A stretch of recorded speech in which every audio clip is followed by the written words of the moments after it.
꼭 쓰자라고 이야기한 건 무슨 의미냐면 이 장기 차입금은 특정인에게 금전을 차입했다라는 거예요. 특정인에게 A라는 사람한테 돈을 빌렸기 때문에 A라는 사람한테 돈 갚을 거야. 이렇게 적어놓은 게 우리 장기 차입금이라는 개념 과목의 의미예요. 그럼 우린 장부에는 이렇게만 쓰겠지만 실질적으로는 우리 흔히 차용증이라든지 아니면 금전 소비대차 계약서를 쓰게 되겠죠. 그죠? 그럼 이 금전 소비대차 계약서에 돈 얼마 빌려줬다, 이자 몇 %로 뭐 얼마 갚겠다, 언제 갚겠다, 원금도 언제 갚겠다 이런 게 막 적혀 있겠죠. 뭐 얘는 어디 계좌 구자로 넣겠다까지 다 쓰죠. 그죠? 자, 그럼 이제 우리가 보려고 하는 사채는, 자, 과거에는 회사채라고 했는데 지금 우리가 공부하는 사자는 개인 사자가 아니에요. 여러분 TV에서 대출하는 곳에 사채는 개인 사자고, 지금 저와 같이 공부하는 사채는 회사 사자예요. 그래서 회사 사자라서 회사채라고 하면 얘가 이중으로 들어간 데서 지금 회자를 좀 뺐어요. 그래서 회계에서는 그냥 사채라고 하는데, 근데 상법에서는 또 상법의 회사법이라고 있어요. 거기는 회사채라고 쓰고 있어요. 그럼 이 사채라는 건 뭐냐면 우리 기업이 불특정 다수에게 대량의 금전을 차입하는 수단이에요. 불특정 다수에게 대량의 금전을 차입하는 수단이다라고 보시면 돼요. 그래서 얘는 누구에게 갚겠습니다가 아니고 채권을 발행을 해서 본 증권을 소지한 자에게 지급하겠습니다라고 적혀 있어요. 가지고 있는 사람한테. 그러면 서로 사고 팔 수도 있다는 거예요. 자기가 가지고 있는 기간의 이자만 내가 가지고 또 저 사람한테 넘기고 뭐 이렇게 사고 팔 수도 있도록 되어 있는 거예요. 그럼 지금 차입금에 대해서는 금전소비대차나 이런 걸 쓰게 되면 당연히 우리 민법으로 해서 이걸 제재를 받을 수 있죠. 또 얘는 심지어는 횡령죄라서 형사처벌도 할 수 있는 거잖아요. 친구하고 돈 주고 받을 때는 이거 쓰는 거예요. 공증비는 내가 내더라도 이거 쓰면 민사 가서 못 받아요. 마음만 상하고. 이거 쓰면 어차피 친구는 돈 안 갚으면 버리는 거잖아요. 친구가 안 오잖아요. 친구는 버리는 거고, 그러면 이거 얘 바로 횡령죄로 바로 구속이에요. 그러면 자기 가족들이라도 돈 갚아줘요. 그래서 친구하고 돈 거래할 때는 친구도 있고 돈도 있고 하기 싫으면 돈이나 챙길 거면 이거 쓴다라고 이야기를 해요. 친구하고 꼭 이거 쓰세요. 그럼 절차가 안 어려워요. 친구 안 갚으면 그냥 가지고 법원 가면 바로 집행하기 위해서 해줘요. 그래서 돈 몇십만 원 가지고 하지 말고 공증비가 나오니까 조금 그때. 자, 그럼 지금 제가 이거 이야기했는데, 그럼 이 사채도 증권이에요. 증권. 유가 증권이에요. 그 중에 채무증권, 돈 갚겠다라는 권리 증서를 주는 건데, 이걸 그럼 법적으로 보호를 해줘야 되겠죠. 그래서 이 채권은 상법이 보유를 하고 있어요. 상법에서 이 채권을 발행할 때 액면가를 먼저 적어둬요. 100만 원이다라고 액면가를 줬고, 이 액면가액을 다른 말로 하면 표시가액이라고 해요. 그리고 액면 이자율이 적혀 있어요. 액면 이자율이 예를 들어서 10%다. 이걸 표시 이자율이라고도 하고, 그리고 만기가 적혀 있어요. 3년 이렇게 적어 있을 건데 언제까지다라고. 그럼 상법이 어떻게 보호를 해주고 있냐면, 죽어도 매년 10%의 이자를 줘야 되고, 만기가 되었을 때에 무조건 100만 원을 줘야 돼요. 이자가 되어서 만기가 된 이자표를 은행에 가지고 갔는데 거기서 지급이 안 되거나 안 되는 상황이면 그냥 바로 금융부도 내버려요. 법이 정하는 거예요. 그러면 이 증권에 대해 가지고 있는 사람들의 신뢰도가 상승하겠죠. 이 기업들이 망할 거 아니면 매년 이자는 지급하니까 1년 안에 망하는 거예요. 안 주면. 살아있다는 건 이자 제대로 주고 있고 만기 되면 원금 주겠다는 거죠. 근데 이거의 단점이 뭐냐면 더 주고 싶어도 못 주고 작게 줘도 안 된다는 거예요. 딱 저 금액만 적혀 있는 대로만 딱 주라는 게 상법이 정하고 있는 거예요. 상법이. 자, 이것 때문에 이제 문제가 발생을 해요. 왜 문제가 발생하냐면 채권에 내가 한번 발행할 때에 액면 이자율을 정했죠. 그러면 우리 법인은 웬만하면 이 액면 이자율을 못 바꾼다는 거예요. 다음에 또 발행하더라도 계속 그 금액으로 발행해야 돼요. 우스갯소리로 실무적으로 저 이자율 바꿀 바에야 법인을 새로 설립한다는 이야기예요. 그만큼 귀찮고 업무가 많아요. 그러면 얘는 내가 한번 발행하면 영원히 이걸 써야 되는데 중요한 건 우리한테 시장에 형성된 시장 이자율은 계속 변화한다는 거예요. 시장 이자율이. 우리 금리 계속 바뀌잖아요. 그럼 지금 우리가 돈 빌려야 되는데 나한테 돈 빌려주려고 하는 채권자는 시장의 이자하고 쟤한테 돈 빌려줄 때 이자하고 이자를 비교해서 빌려줄 거잖아요. 똑같은 동등한 입장이야지 그냥 자기가 용이하거나 아니면 마음 가는 쪽에 빌려줄 건데 우리가 이자가 작거나 그러면 안 빌려주겠죠. 그렇기 때문에 여기에서 문제가 발생해요. 왜냐하면 상법이 계속이 아니라 무조건 이것만 갚으라고 이것만 줘야 되지 더 줘도 안 돼요. 그게 문제가 발생하게 되겠죠. 자, 그래서 이자율 가지고 세 가지를 볼게요. 자, 첫 번째는 우리가 시장 이자가 10%여서 첫 번째는 액면 이자율과 시장 이자율이 같은 경우예요. 같은 경우.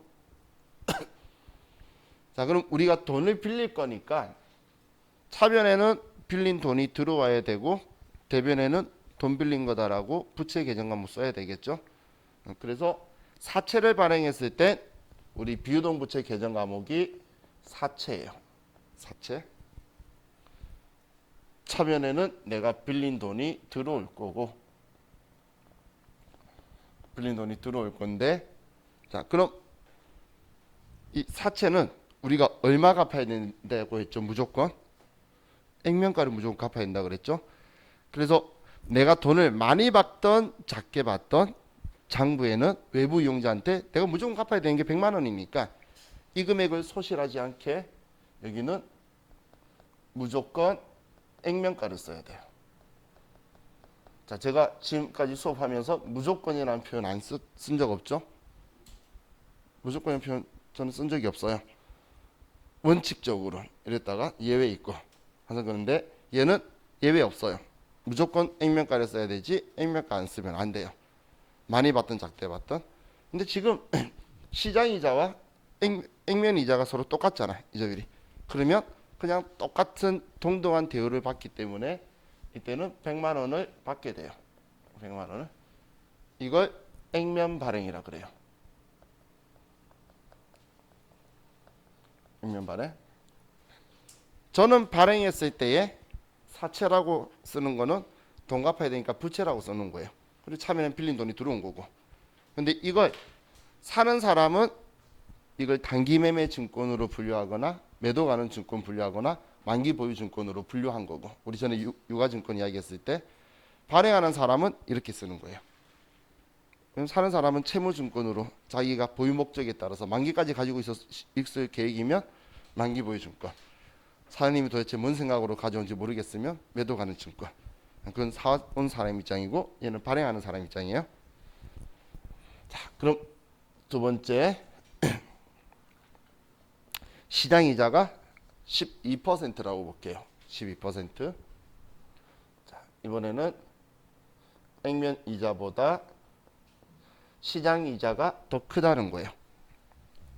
액면 이자보다 시장 이자가. 자, 그럼 제가 채권을 발행해요. 여러분들이 채권자가 될 수 있는 분들인데 저한테 돈 빌려줄까요? 은행에 넣으면 12% 나오는데 저한테 빌려주면 10% 나와요. 그럼 저한테 빌려줄까요? 안 빌려주겠죠? 그래서 제가 왜 안 빌려줄까 고민을 하고 있어요. 고민을. 우리 회사한테 당사한테 돈을 빌려주면 매년 이자가 100만 원에 10%니까 10만 원, 10만 원, 10만 원에서 총 30만 원의 이자를 받을 수 있는데 우리 회사한테 빌려주면 여러분이 시장에 빌려주면 12%면 12만 원, 12만 원, 12만 원에서 여러분은 총 36만 원의 이자를 받을 수 있다는 거죠. 그죠? 그럼 그냥 표면적으로 봤을 때 6만 원 때문에 저한테 돈 안 빌려주겠다는 거네. 그죠? 이 6만 원 때문에 저를 외면한 거잖아요. 그럼 저는 이 6만 원을 어떻게든 해소해 주고 싶은데 상법은 무조건 10만 원만 주래. 난 12만 원 줄 의향이 있는데 10만 원만 주라는 이게 문제인 거예요. 그럼 당연히 머리를 굴려야 되겠죠. 그래서 제가 이렇게 하는 거예요. 여러분한테 제가 여러분한테 만기가 되면 당연히 100만 원을 갚을 거다 라고 하고, 그리고 상법이 시킨 대로 10만 원씩만 이자 줄 수밖에 없어. 근데 난 만기 되면 무조건 너한테 100만 원 갚을 테니 너 지금 6만 원 때문에 그러지. 그럼 나는 나한테 돈을 94만 원만 주고 내가 100만 원 갚을게 나중에. 그리고 10만 원씩 이자 주면 36만 원 받는 거하고 똑같은 효과 나오잖아. 자, 96만 원 받아서 나중에 갚을 때 100만 원 주면 6만 원을 채울 수 있는 효과가 나오겠죠. 그럼 여러분들이 봤을 때는 저하고 시장하고 총 이자의 차이가 발생 안 하니까 그럼 저한테 돈을 빌려줄 수 있다는 거예요. 그럼 이때 차이가 나는 이 6만 원. 이 6만 원을 사채 할인 발행 차금이라는 계정 과목을 쓰는 거예요. 이제 액면가보다 작게 받았죠. 이 금액을 우리 작게 받으면 할인했다 표현하잖아요. 그래서 이걸 할인 발행이라고 그래요. 할인 발행. 그럼 그냥 우리 분계 목적으로는 무조건 사채 발행했다 대변에 액면가 쓰고 그 금액보다 돈 작게 받으면 손해봤네 사채 할인 발행 차금 이렇게 쓰시면 돼요. 그럼 분계 목적은 엄청 쉽죠. 할인 발행이다라고 생각하면. 그죠? 근데 실제로 그럼 제가 사채를 얼마에 발행한 거죠? 94만 원에 발행할 거잖아요.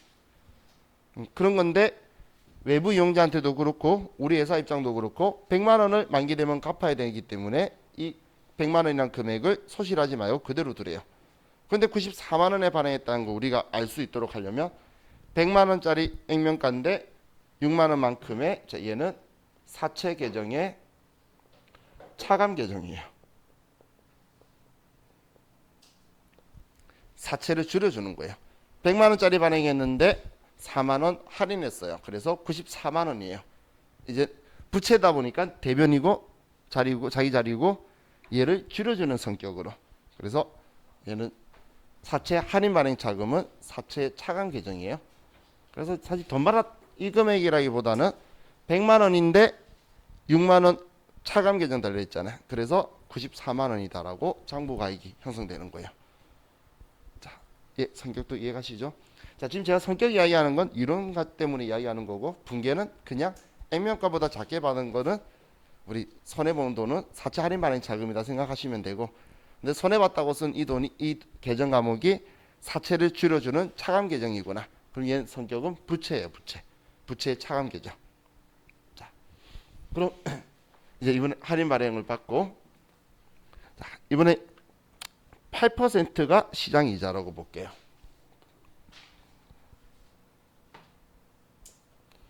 이번에 액면 이자가 시장 이자보다 더 큰 경우에요. 자, 그럼 이런 상황에 여러분들이 저한테 돈을 빌려줄까요? 시장에 빌려주면 8% 받을 수 있고 저한테는 10%죠. 근데 문제는 뭐냐면 제가 싫어요. 그게 중요한 거죠. 전 어떻게든 시장에서 끌어쓸 만큼 끌어쓰고 그리고 나서도 부족하면 어쩔 수 없이 발행할지 몰라도 최대한 저는 하기 싫다는 거예요. 그죠? 그런데 여러분은 꼭 저한테 돈 빌려주고 싶대. 자, 우리나라에서는 안 일어나는데 그 외국에 인플레이션이 급격하게 일어나는 국가들 있죠. 막 그 아프리카에 보면 갑자기 석유 튀어나오면 뭐 화폐 단위가 1조 해야지 햄버거 먹고 뭐 이런 뉴스 나오는 그런 나라들은 그 국가 통화를 안 믿어요. 왜냐면 내일 됐더니 지금 100만 원의 가치가 내일 되면 10원이 되는 그런 나라들은 그냥 국가에 대한 시장 이자율을 믿지를 않아요. 왜냐면 준 돈에 진짜 그 퍼센테이지만 주니까 가치 변동을 안 하다 보니까 그러면 기업들한테 돈을 빌려주기를 원해요. 그런 국가들은 일어나요. 근데 저는 싫다는 거예요. 제가 싫은 이유가 저는 시장에서 빌리면 8만 원씩 3년 동안 24만 원만 이자 내면 되는데 내가 사채 발행해가지고 이자 주면 30만 원 줘야 되잖아. 그랬더니 이번엔 반대로 상대방이 저한테 이렇게 이야기하는 거예요. 너 만기 되면 나한테 꼭 100만 원을 갚아라. 적혀있는 대로 갚을 거잖아. 근데 넌 지금 10만 원씩 이자를 줄 수밖에 없으니까 10만 원씩 이자를 다오. 근데 너가 지금 6만 원을 싫어하니까 너한테 그럼 돈을 106만 원 줄 테니까 거꾸로 갚을 때 100만 원만 갚고 이자는 10만 원씩 다오. 그러면 우리 8% 이자 준 것처럼 그 차이 나는 6만 원을 해소할 수가 있겠죠. 그죠? 자, 그럼 이번에는 우리 분계로 봤을 때 액면가보다 돈을 더 많이 받았죠. 이 많이 받은 걸 우리는 사채 할증 발행 자금이라 그래요. 사채를 할증 발행했다. 이 성격은 사채의 가산 계정이에요. 더해서 사채 금액은 100만 원을 소실하면 안 되다 보니까 그래서 100만 원은 그대로 쓰고 3만 원 더 받았잖아. 6만 원 더 받았잖아. 그럼 얘를 더해주는 가산 계정으로 같은 쪽에다 써주는 거예요. 100만 원인데 6만 원 더 받았어요. 그래서 106만 원이에요. 이렇게 보여주려고. 반대쪽에 쓰면 차감이고 같은 쪽에 쓰면 더해주는 거예요. 우리는 지금 100만 원을 무조건 써야 돼요. 그래서 문제에서 사채 발행했다 말 나오면 대변에 무조건 사채 액면가 써놓고 시작하는 거예요. 그리고 돈 얼마 받았는지 이런 방식으로 쓰는 거예요. 자, 이해가시죠? 자, 그럼 사채 발행 가격이 사채 장부 가격을 이야기하는 거예요. 그럼 장부 가격이라는 건 우리 장부에 적혀 있는 본 금액에다가 차감 계정이 있으면 빼고 가산 계정이 있으면 더하는 게 장부 금액이죠. 장부 금액. 그래서 얘는 그냥 이 금액 그대로 받고 차감 계정이나 가산 계정 없으니까 100만 원이 발행 금액이고 장부 가액이고 얘는 100만 원인데 차감 계정이 6만 원 있어서 94만 원이 발행 가액이고 장부 금액이라고 하는 거고 얘는 100만 원인데 가산 계정이 6만 원 있죠. 그래서 106만 원이 발행 가격, 장부 가격이라고 하는 거예요. 그러면 자, 이게 발행 가격 가지고 보면 얘는 지금 100만 원이고 얘는 94만 원이고 얘는 106만 원이죠. 106만 원. 지금 현재 발행 가격이다라고 말하는 발행가가 제가 장부가라 그랬어요. 자, 그럼 이런 상황에서 사채 발행비가 3만 원 들어갔다 볼게요. 이번엔 추가로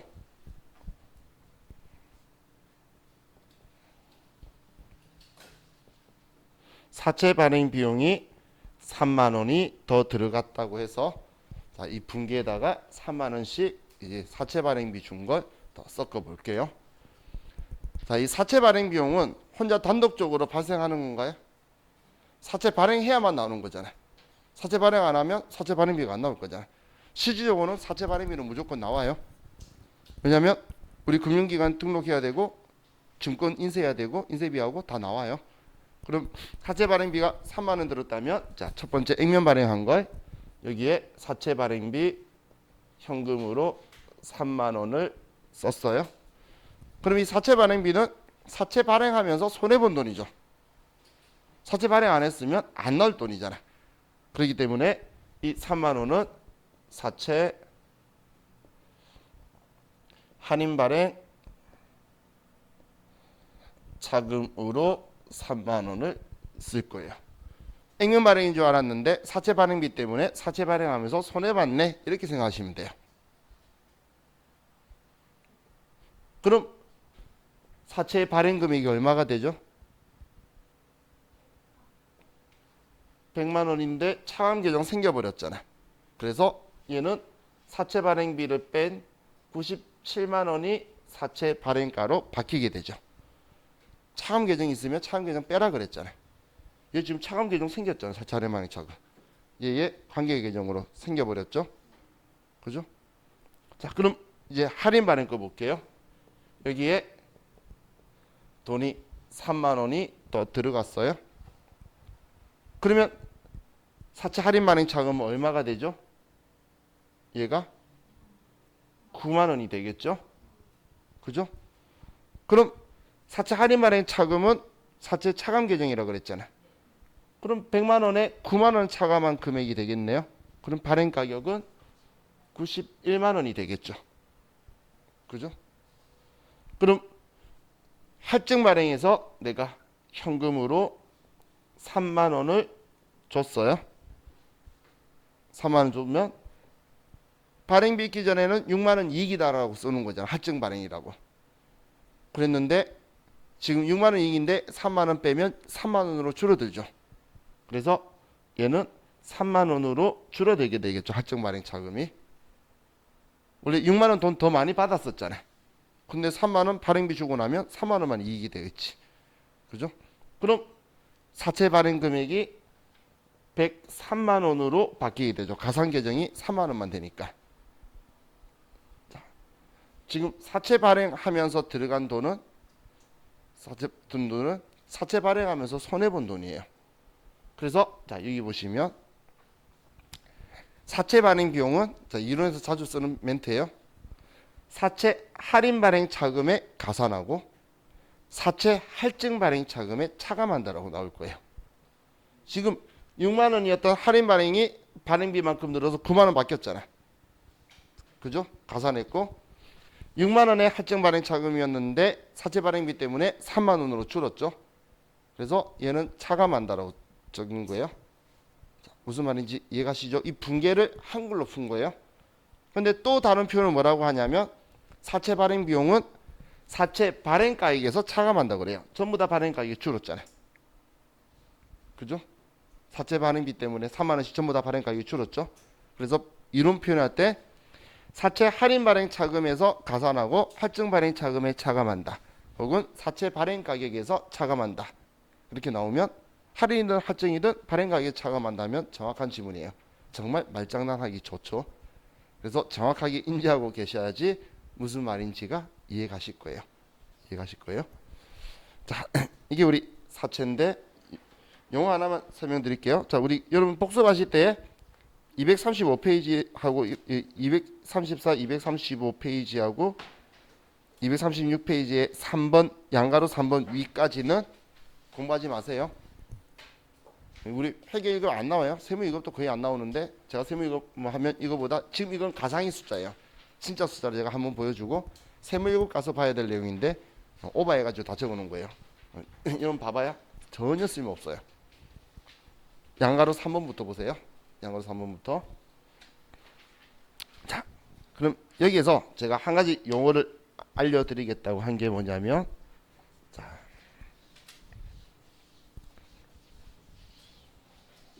이 할인 발행 가지고 하나 볼게요. 할인 발행.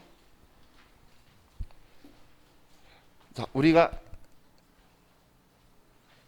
액면 이자율이 10%일 때 얘가 액면 이자율이죠. 그때 3년간 총 지급하는 이자가 얼마였죠? 30만 원이죠. 10만 원씩 30만 원이니까 얘가 10%가 됐어요. 그런데 자, 이 할인 발행은 지금 총 36만 원의 이자를 지급하니까 얘가 12%의 이율일 때 36만 원의 총 이자가 되는 거라서 이거에 맞춘 거죠. 그런데 지금 이 6만 원만큼 얘가 성격이 선이자 성격이에요. 선이자 성격. 선이자 성격인데 6만 원인데 사채 발행비를 쓰고 나니까 9만 원 이자를 더 준 것처럼 되죠. 그러면 총 이자를 39만 원 준 것처럼 되네요. 그럼 이자율이 몇 퍼센트가 되죠? 13%인 것처럼 효과가 났죠. 이해가셨나요? 시장이자에다가 사채 발행비도 이자로 엎어보니까 이렇게 나온다는 거잖아요. 이걸 뭐라고 하냐면 유효이자율이라고 그래요. 시장이자율에다가 사채 발행 비용도 이자율로 엎어가는 걸 우리는 유효이자율이라고 그래요. 그럼 지금 제가 왜 유효이자율을 이야기하냐면 우리 채권은 회계에서는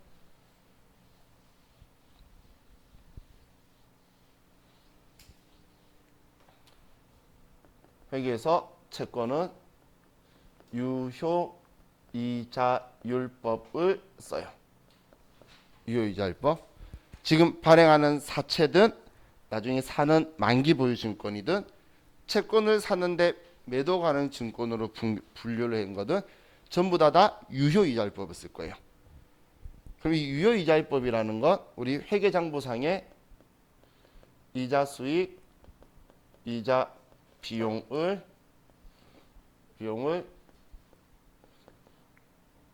유효이자로 인식하는 거예요. 회계상이 이자 비용, 이자 수익을.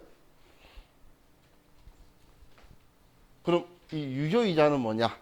이 유효이자는 사채 채권의 장부가액 곱하기 유효이자율을 곱한 금액을 이자 비용이다라고 쓰는 게 유효이자율법이에요. 유효이자율법. 그래서 시장이자와 유효이자는 같은 이자가 아니에요. 그런데 CPA 시험에서도 우리 유효이자율을 구해내는 건 시험 문제가 아니에요. 그리고 사채 발행비를 넣어가지고 계산하면 꼬이는 게 있어가지고 시험 낼 때는 두 개가 같다고 가정한다고 적혀 있는 거예요. 발행비가 없다라고 하면 두 개가 같으니까 가정해서 이제 시험이 나오는 건데, 자, 제가 용어 해드리니까 어떤 거 다 설명해드린 거지. 아래쪽은 미래 공부하실 때 거기서 보시면 되고, 이 용어는 꼭 기억하세요. 지금 우리 책에 안 적혀 있는데 사채에다가 유효이자율법 적고 옆에다가 not 액면이자율법. 제가 not이라고 쓴 거는 오답 지문의 키워드를 이야기하는 거예요. 적어져 적혀 있으면 틀린 거예요. 유효이자율법 나와야 정확한 거고, 액면이자율법 적혀 있으면 이 지문은 틀렸구나. 사채 이야기하면서 액면이자율 나오면 틀렸다라고 바로 체크하시면 돼요. 그래서 유효이자율법을 쓴다. 자, 만기보유 증권 이야기하더라도 얘도 채권일 수 있죠. 모든 채권은 우리 회계에서는 다 유효이자율법 써요. 유효이자율법. 자, 혹시 이거 기억나시나요? 제가 만기보유 증권 이야기하면서 평가할 때 삼각후 원가법 쓴다고. 그렇죠? 너무 오래됐죠? 어제 투자자산하면서 제가 유가증권의 평가 뭐 이렇게 썼었는데, 근데 그 삼각후 원가법이 유효이자율법으로 해서 만기보유증권의 금액을 바꾸는 거예요. 증가시키는 거. 그래서 만기보유증권 이야기가 나오든 뭐가 나오든 간에 유효이자율법이 정확한 답이고, 액면이자율법이라고 쓰면 틀린 답이에요. 자, 지금 저는 여러분들이 이해하기 편하게 하려고 사실 방금 금액 쓴 거는 우리 분계 목적으로는 그냥 액면가보다 작게 받으면 그냥 사채 할인 발행 자금 손해본 돈이고, 액면가보다 많이 받으면 사채 할증 발행 자금이다라고 분계하시면 분계는 정확한 거예요. 그래서 그거 알라고 일부러 액면이자율법을 쓴 숫자예요. 그래서 숫자를 그렇게 생각하지 마시고 미래에 저를 만나게 되면 제가 정상적인 숫자를 가지고 설명 한번 드릴 기회가 있을 건데, 그때 그 숫자를 보면 깜짝 놀래요.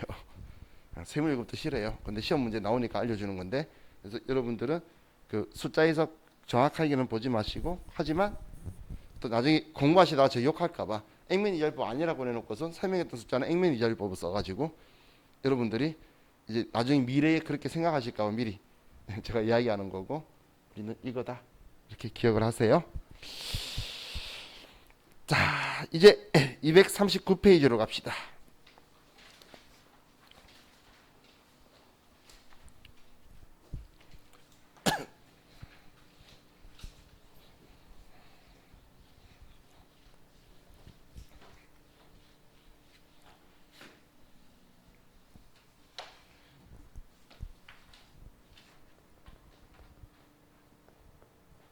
퇴직급여 충당부채.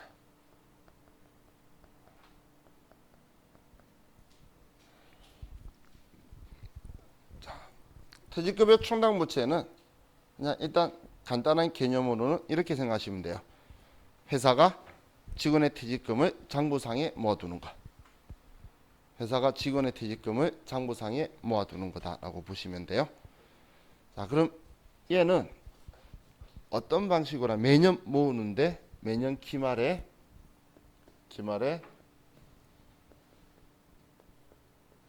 퇴직급여 추계액이라는 걸 계산하게 돼요. 퇴직급여 추계액이라는 말은 뭐냐면 12월 31일 날 우리 회사 전 직원이 그만둔다면 퇴직금을 얼마 줘야 되냐.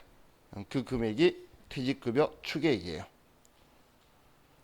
그럼 이 추계액이 있는데 전년도에도 그런 식으로 해서 그 금액을 다 쌓아두고 우리는 퇴직급여 충당부채라고 설정해 둘 거예요. 장부상에 직원의 퇴직금 설정해 두는 거라 그랬죠. 그런데 올해 또 설정하니까 올해 증가된 부분만 더 설정하면 될 거잖아요. 올해 1년 되면 또 직원의 월급만큼 퇴직금이 늘어나게 되겠죠.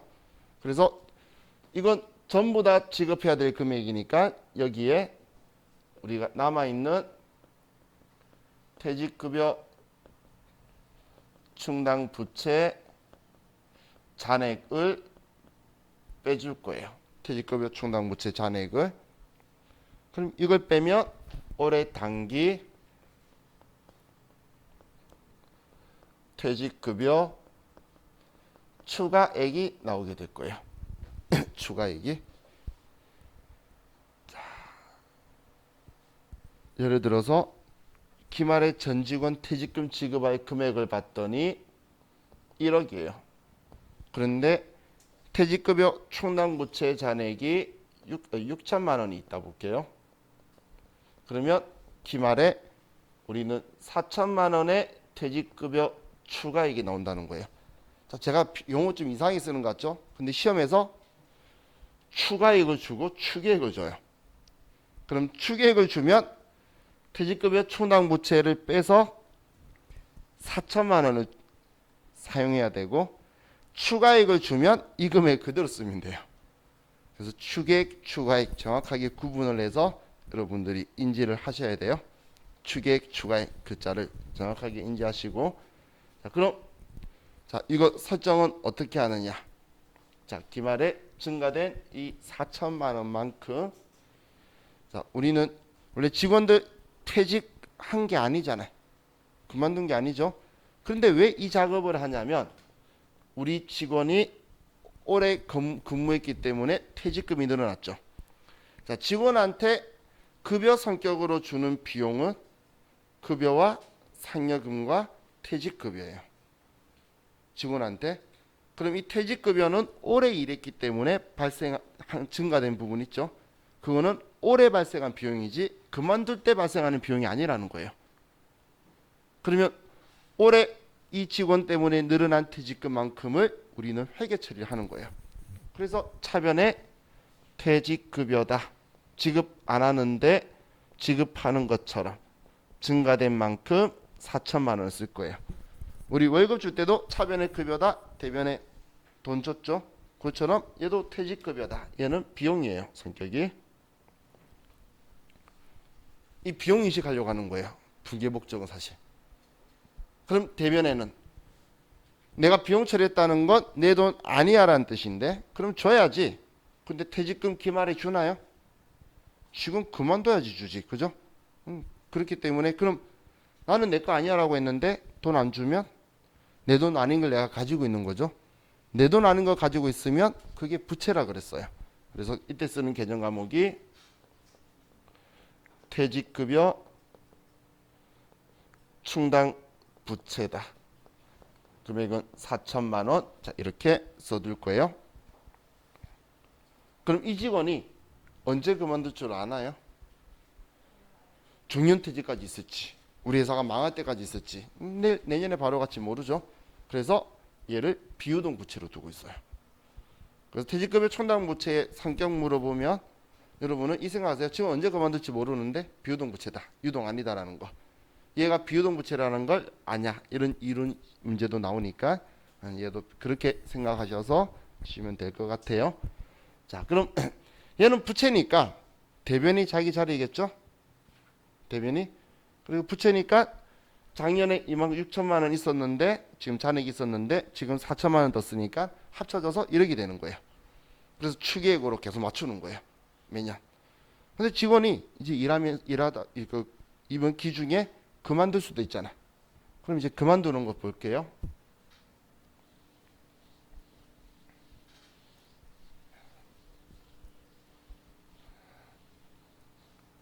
자, 저기 우리 장부에 그러면 대변에 퇴직급여 충당 부채가 방금처럼 1억이 있다라고 볼게요. 그럼 지금 1억이 있다는 건 우리가 기말마다 차변에 퇴직급여로 비용 처리한 금액이 1억인 거죠. 실제 그만두지 않았는데 그 해에 발생한 거라고 이미 다 비용 처리해 둔 거예요. 회계장부상에는. 자, 그랬다가 첫 번째 우리 회사 직원이 그만둬요.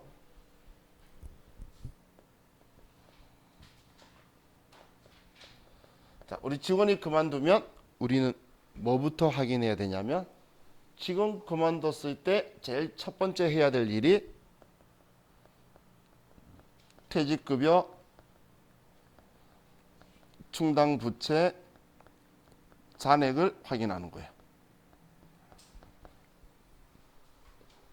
잔액을. 왜냐면 옛날에 기말에 그해 일한 만큼의 퇴직급여라 비용 처리해둔 금액인데 올해 또 비용 처리하면 두 번 비용 처리하는 거잖아요. 그래서 이 금액만큼은 퇴직급여 충당 부채를 끌었을 거라는 거예요.